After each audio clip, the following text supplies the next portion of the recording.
नाज़रीन, आज हम बात करते हैं घोड़ों की एक अहम बीमारी है एनाप्लाज्मा या पैराप्लाज्मोसिस के बारे में। देखें, आजकल जैसे ये गर्मी का सीज़न है, मक्खियाँ और मच्छर जो है वो बहुत ज़्यादा होते हैं। अगर उनसे हिफाजत ना की जाए तो यही मच्छर और मक्खियाँ जो है ये घोड़ों में मुख्तलिफ़ किस्म की बीमारियाँ फैलाने में अहम किरदार अदा करते हैं। तो बजाय इसके कि जानवर बीमार हो जाए उसके ट्रीटमेंट पे पैसा खर्च करें, तो कोशिश करें कि इनकी मक्खियों और मच्छरों से इनसे हिफाजत जो है वो गर्मियों में लाजमी करार दें। आज हमारे पास एक हॉर्स मौजूद है। अब ये देखें कि इसकी आइज़ जो है वो बिल्कुल येलो हो गई हैं और म्यूकस मेम्ब्रेन येलो हो गई है। तो ये इनकी शिकायत थी कि इसको जॉन्डिस हो गई है। और इसकी बैक रीज़न अगर देखी जाए तो ये मच्छरों और मच्छर और मक्खियों की वजह से ये प्रॉब्लम बना है। और इसमें जो है ब्लड पैरासाइट बिल्कुल ये पॉजिटिव साइन है। उसमें दो चीज़ें आप जहन में रखें। एक तो आई के अंदर अगर हेमरेजिक हो, ब्लड स्पॉट मौजूद हो, तो आप समझ दें कि आपका हॉर्स जो है मोस्टली ये पॉजिटिव है और उसका फ़ौरन ब्लड टेस्ट करवाएं और उसकी ट्रीटमेंट जो है वो शुरू करें। और जॉन्डिस जो है ये एक आखिरी स्टेज है कि जब ब्लड पैरासाइट डिस्ट्रक्शन इतनी कर चुका होता है कि आरबीसीज ख़त्म हो जाते हैं और लेबर्ड ब्रीदिंग स्टार्ट हो जाती है। ज़ाहिर बात है, जब जानवर के जिस्म को ऑक्सीजन नहीं मिलेगी ब्लड की कमी की वजह से, तो उस वजह से वो जानवर जो है वो डीप रेस्पिरेशन लेता है और रेस्पिरेटरी रेट इस हॉर्स का भी बहुत हाई है, 48 है।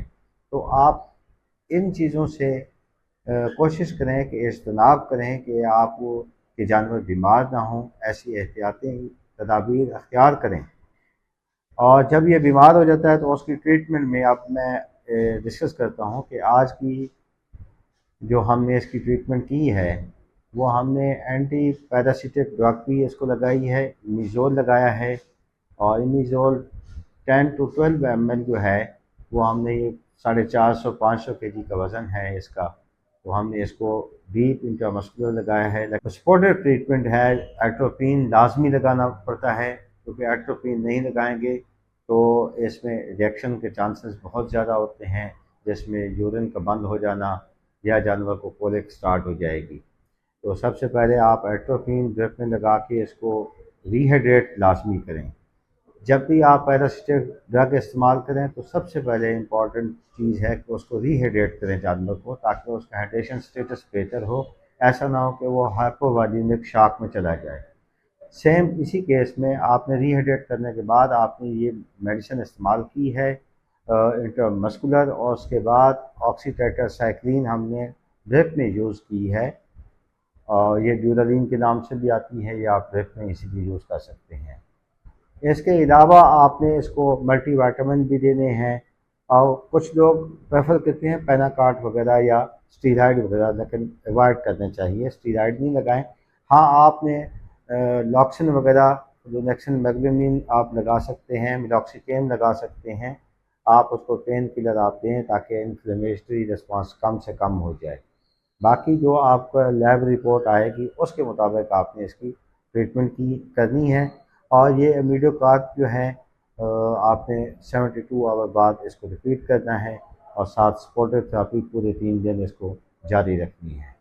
इसमें एक क्रिटिकल साइन जो है वो आपके सामने है कि स्वे बैक होना शुरू हो जाती है, कि हाइंड लेग जो है टिक्सिया हो जाता है, मसल स्पाज्म हो जाता है, या टांग को जो है ड्रैग करके चलता है। जैसे ये जानवर आपके सामने आप देख रहे हैं कि ये ड्रैग करके चलना शुरू हो जाता है।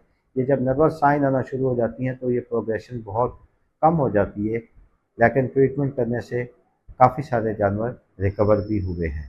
तो आज की हम वीडियो में यही आपसे कहते हैं कि आप जो है बजाय इसके कि ट्रीटमेंट पे फोकस करें, कोशिश करें कि जब भी गर्मियाँ स्टार्ट हों तो स्प्रिंग में और समर में आप जो है इनकी मच्छरों और मक्खियों से जो है हिफाजत यकीनी बनाएं, और इससे जानवर की हेल्थ भी बेहतर होगी और आपका ट्रीटमेंट के एक्सपेंसेस भी बच जाएंगे।